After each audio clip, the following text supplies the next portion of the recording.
그런데 음양오행의 원리도 하도와 낙서에서 나온 걸로 알고 있습니다. 역철학과 음양오행은 어떤 관계가 있는 건가요? 예, 한마디로 역철학의 한 분야가 음양오행입니다. 예, 앞에서 말씀드린 것처럼 하도에서 나온 것이 음양오행입니다. 이제 하도는 음수와 양수, 홀수와 짝수죠. 이 만물이 음양 이 두 가지 코드로 이루어졌다. 이것을 이제 하도의 그림을 보시면 우리가 알 수가 있는데요. 만물은 음양으로 구성되어 있습니다. 자연 속의 두 기운, 그죠? 진리의 기본 틀이 음양이거든요. 그래서 그 유명한 이제 일음, 일양, 지위도라는 말이 있죠. 한 번 음하고 한 번 양하는 것이 그것이 이제 자연의 그 기본 질서다, 도다.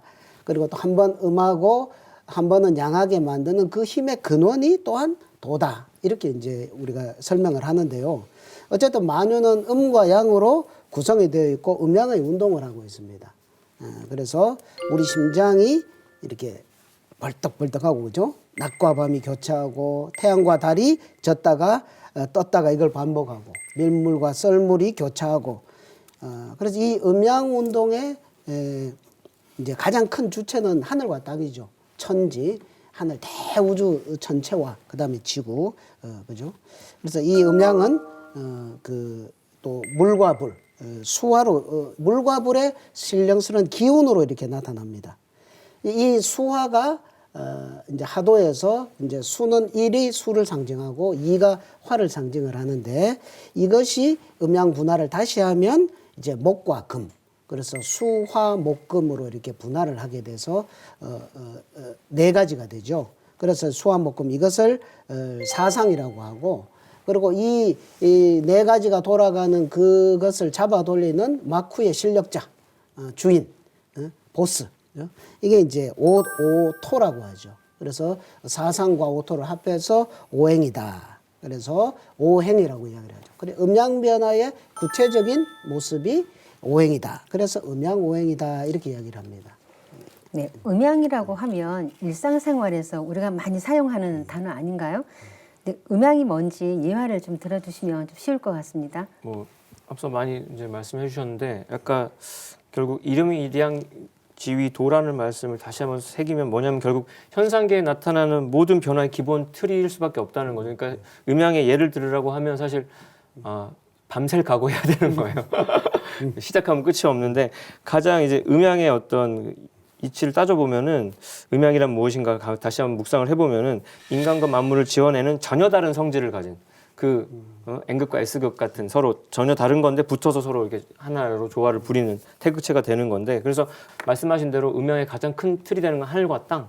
그 하늘과 땅에 해와 달 떠 있고 해 뜨면 낮이고 달 뜨면 밤이고 그리고 이 지상에 있는 인간도 남자와 여자로 나뉘고 한 사람의 몸도 정신과 육체로 나뉘고 그 몸 안에서도 해부를 해보면은 여기 상체는 뼈로 감싸져 있고 아래쪽은 이렇게 장기가 그냥 먼저 드러나 있죠. 얼굴도 위쪽은 두개골로 가려져 있고 얼굴은 이렇게 나뉘어져 있고 음양으로 이렇게 다 세분해서 쪼개기 시작하면 미세 세계인 그 아주 극미의 세계도 양성자와 전자로 나뉘어져 있고 그런 모든 변화 속에 음양이 이제 존재를 하고 결국 음양으로 존재하고 변화하는 거니까 이거는 음은 또 근데 양을 안고 내려가고 또 양은 음을 얻고 올라가는 그런 정말 같이 있으면서 서로 다른 역할을 하면서 같이 나아가는 걸로 그게 결국 또 어떤 변화 운동으로 다시 뒤집어 얘기하면은 순역 운동이거든요. 순역. 그래서 봄과 여름에는 초목의 수액이 뿌리로부터 위로 올라가는 그래서 가지와 나뭇잎이 벌어져서 무성하게 자라나는 게 이제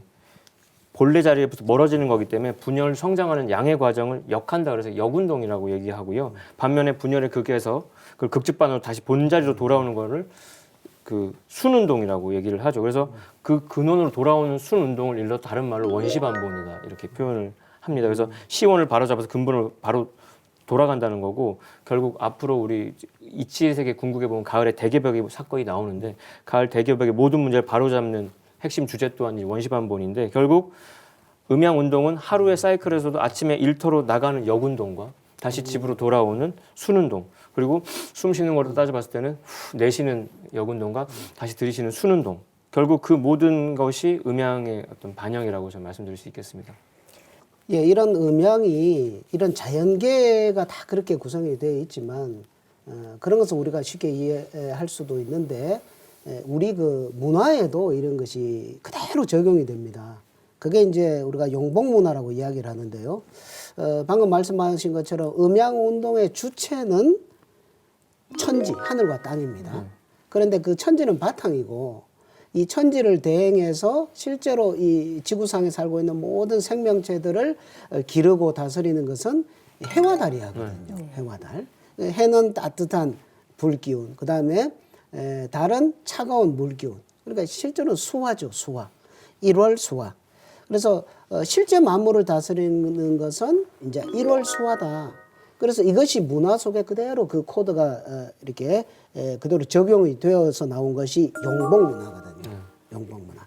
그래서 물과 불을 다스리는 자연신을 이제 용과 봉황이라고 이야기를 하거든요. 용과 봉황. 그래서 문명사에서 보면은 이 용봉은 모든 인간 문화를 다스리는 그런 존재가 용봉이다. 그래서 통치자, 제왕의 상징물로서 이 용봉이 등장을 합니다.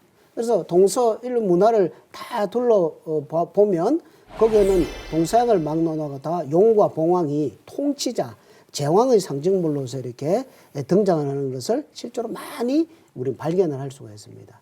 우리가 보통 용이라 그러면 중국은 뭐 우리는 용의 자손이다. 뭐 용하면 우리는 용은 우리 이렇게 이야기를 하는데 실제로 이 용봉 문화는 다 우리 동방족의 문화고요.